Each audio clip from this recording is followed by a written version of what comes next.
আজকের ভিডিও শুরু করার আগে একটা প্রশ্ন, যদি একটা দেশকে সম্পূর্ণ ধ্বংস বলা হয় কিন্তু সেই দেশ 2 মাস পর আবার 30টা মিসাইল ঘাঁটি চালু করে ফেলে, তাহলে আসল সত্যটা কোথায় লুকিয়ে আছে?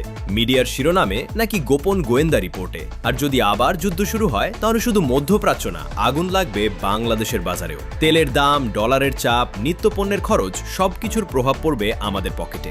আজকের ভিডিওতে আমরা জানবো ট্রাম্প আসলে কি লুকিয়েছিলেন, ইরান এখন কতটা শক্তিশালী অবস্থানে আছে, আর চীন রাশিয়া এই খেলায় কি চাল দিচ্ছে। আপনি দেখছেন বিডি নিউজ রাডার।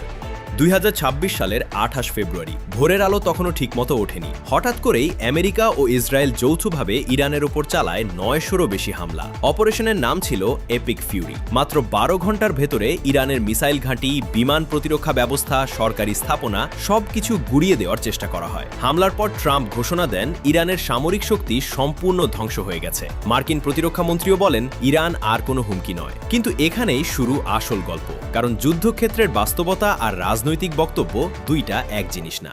2026 সালের 12 মে মার্কিন গোয়েন্দা সংস্থার একটি গোপন রিপোর্ট ফাঁস হয়। নিউ ইয়র্ক টাইমস সেই রিপোর্ট প্রকাশ করার পর পুরো চিত্রটাই বদলে যায়। রিপোর্টে বলা হয় ইরানের 70% মিসাইল স্টক এখনও অক্ষত। শুধু তাই না, 75% মোবাইল মিসাইল লঞ্চারও সচল অবস্থায় আছে। সবচেয়ে ভয়ঙ্কর তথ্য হল হরমুজ প্রণালীর আশেপাশে ইরানের 33টি মিসাইল ঘাঁটির মধ্যে 33টি আবার চালু হয়ে গেছে। মানে যাকে ধ্বংস বলা হচ্ছিল সেই ইরান আসলে মাটির নিচে নিজেকে নতুনভাবে গুছিয়ে নিচ্ছিল। আরেকটা বিষয় খেয়াল করেন, ইরানের মাটির নিচে 90% মিসাইল স্টোরেজ আংশিক অথবা পুরোপুরি সক্রিয় রয়েছে বলে রিপোর্টে দাবি করা হয়। অর্থাৎ যুদ্ধের প্রথম ধাক্কা সামলেও ইরান এখনো বড় পাল্টা আঘাত করার সক্ষমতা ধরে রেখেছে। ভিডিওটা এখানেই থামিয়ে একটা কমেন্ট করেন। আপনার মতে ট্রাম্প কি ইচ্ছা করেই আসল তথ্য লুকিয়েছিলেন, নাকি যুদ্ধের বাস্তবতাই এত জটিল ছিল? আর ভিডিওতে নতুন হলে অবশ্যই সাবস্ক্রাইব করে রাখুন বিডি নিউজ রাডার। এখন আসি যুদ্ধবিরতির আড়ালের খেলায়।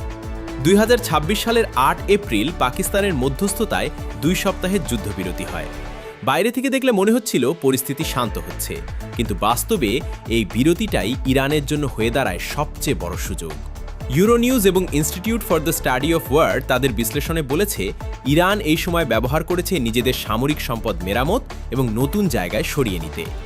ইরানের নৌবাহী বাহিনী তখন হরমুজ প্রণালীতে বড় আকারের মহড়া চালাচ্ছিল। অনেক বিশেষজ্ঞের মতে এটা ছিল নতুন সামরিক অপারেশনের প্রস্তুতি। আবার কেউ বলছে ইরান আসলে তার যুদ্ধজাহাজ ও ক্ষেপণাস্ত্র সিস্টেমগুলো ছড়িয়ে দিয়ে সম্ভাব্য মার্কিন হামলা এড়ানোর কৌশল নিচ্ছিল।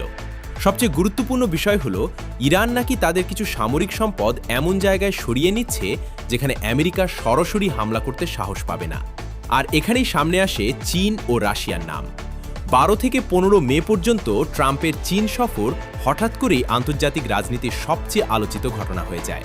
কারণ মার্কিন গোয়েন্দারা আশঙ্কা করছিল চীন হয়তো ইরানকে অস্ত্র সহায়তা দিতে পারে।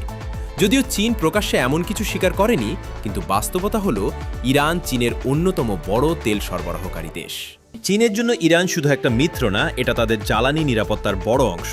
তাই ট্রাম্প যখন বেইজিংয়ে গেলেন, অনেক বিশ্লেষক বলছেন তিনি আসলে চাপ দিতে গিয়েছিলেন। কিন্তু ঘটনাটা আরও ইন্টারেস্টিং হয়ে যায় যখন ট্রাম্পের সফর শেষ হওয়ার পরপরই পুতিন বেইজিং পৌঁছান। মানে চীন একদিকে আমেরিকার সাথে বাণিজ্যিক সম্পর্ক রাখছে, অন্যদিকে রাশিয়ার সাথে ঘনিষ্ঠতা বাড়াচ্ছে, আর একই সময়ে ইরানকে কূটনৈতিক সুরক্ষা দিচ্ছে। এই পুরো খেলাটা এখন দাবার বোর্ডের মতো, সবাই নিজের চাল দিচ্ছে, কিন্তু কেউ পুরো যুদ্ধটা থামাতে পারছে না।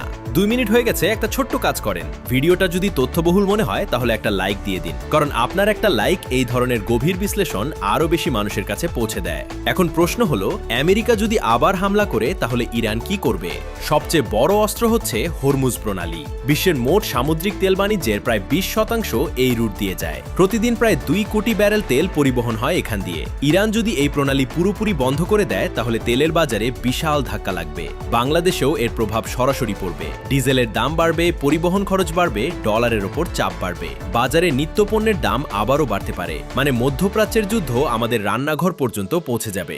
ইরান ইতোমধ্যেই সতর্ক করেছে, কোনো মার্কিন সামরিক জাহাজ হরমুজে ঢুকলে সেটা যুদ্ধবিরতির লঙ্ঘন হিসেবে দেখা হবে। এমনকি ইরান টোল বসানোর কথাও বলেছে।